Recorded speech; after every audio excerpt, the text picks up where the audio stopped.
Hi, I'm Dan from lowgukulele.com, and today we're going to answer the question, what is low G ukulele?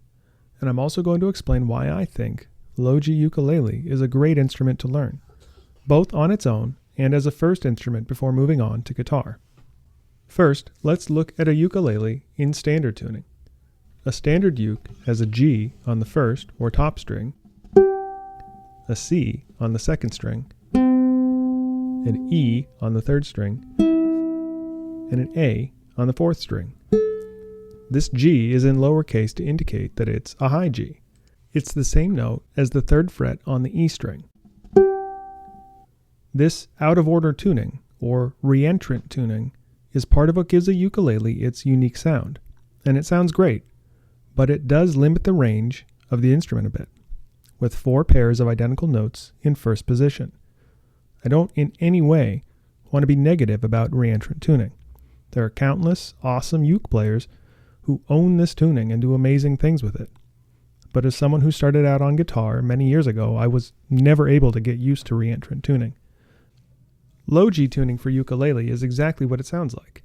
The high G of the top string drops an octave and becomes the lowest note on the instrument, putting the strings in low to high or linear order. In low G tuning, a ukulele gains 5 bass notes, not possible with a ukulele in standard tuning. The open G string, G sharp, A sharp, and B.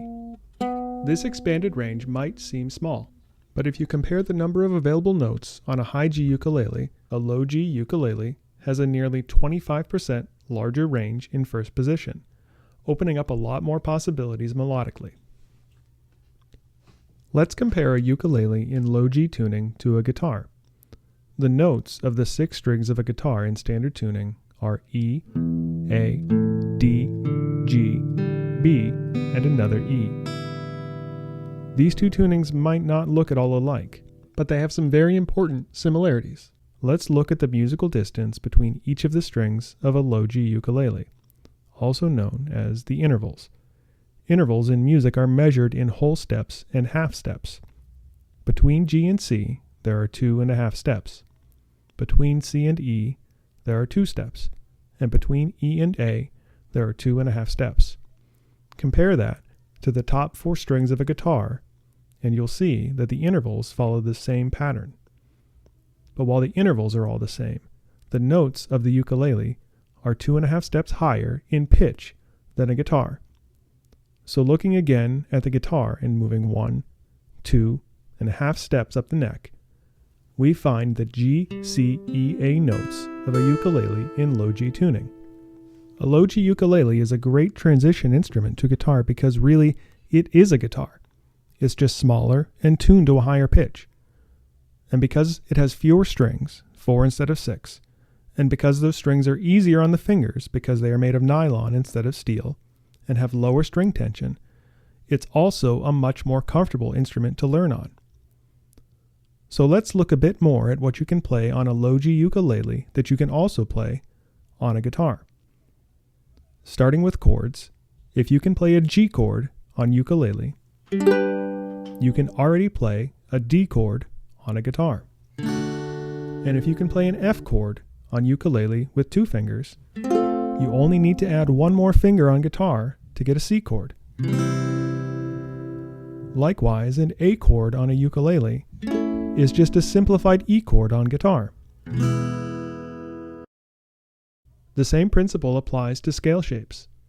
An A major scale on a low G ukulele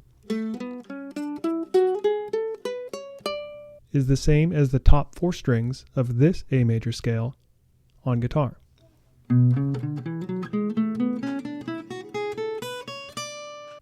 And most importantly for this website, a tune played on ukulele, like the first few bars of Saint Anne's Reel,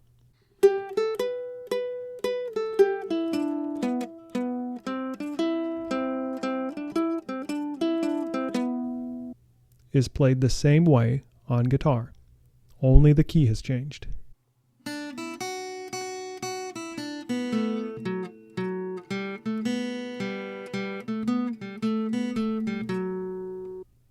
When you're learning low G ukulele, you're learning techniques, shapes, patterns, and tunes that all transfer directly to guitar.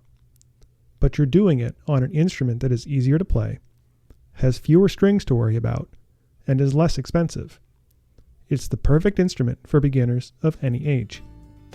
And you can learn all about it at logigukulele.com.